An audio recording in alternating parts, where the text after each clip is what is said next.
Летать по стране кыргызстанцы теперь будут на новом самолете. Пару дней назад он приземлился в аэропорту Манас. Этот самолет Dash-8Q400 приобретен для отечественной авиакомпании Osman Airlines. Контракт на покупку 2 самолетов заключили еще в прошлом году. Почти 12 месяцев на заводе-производителе в Канаде судно подгоняли под кыргызские стандарты, увеличили количество посадочных мест до 80 и с учетом высокогорья установили кислородную систему. В августе первый самолет прошел испытания в Канаде, а через пару дней был доставлен уже в Бишкек. Бомбардир Q400 от канадского производителя. Ближнемагистральный самолет, способный взять на борт до 80 пассажиров и перевести их на расстояние до 2000 километров.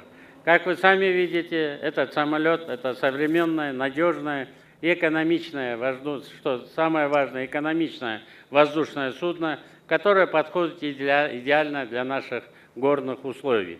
Самолет способен эффективно выполнять рейсы на короткие расстояния, что делает его бесспорно удобным для полетов между городами и регионами нашей страны.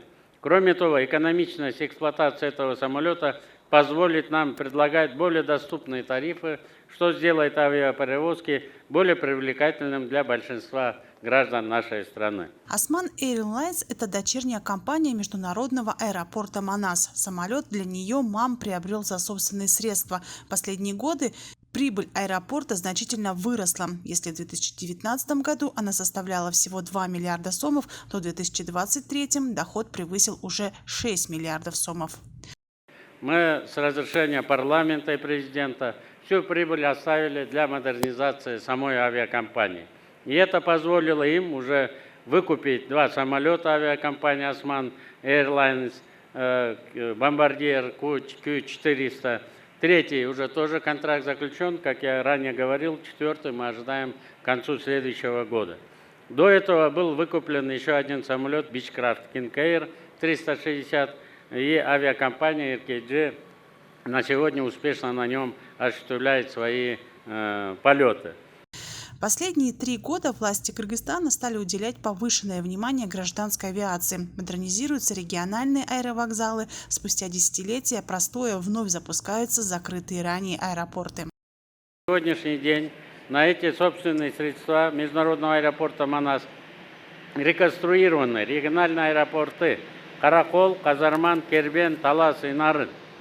Теперь мы имеем возможность открытия новых рейсов в региональные аэропорты страны. Также прорабатывается вопрос строительства нового международного аэропорта в Джалабадской области. Уважаемым президентом поставлена задача перед Кабинетом министров о модернизации аэропортов Манас, Ош и о строительстве нового аэропорта в Джалабадской области. Буквально на днях мы, наверное, приступим к подписанию инвестиционного соглашения. Объем инвестиций предполагаемый $1 200 миллионов. Летать новый самолет начнет с 27 сентября. Стоимость полета в Орскую, Джалабадскую и Баткенскую области составит 3100 сомов, а рейс в Талас, Нарын – 2100 сомов. Екатерина Такамбаева, Бейбек Джумабаев, ТВ-15.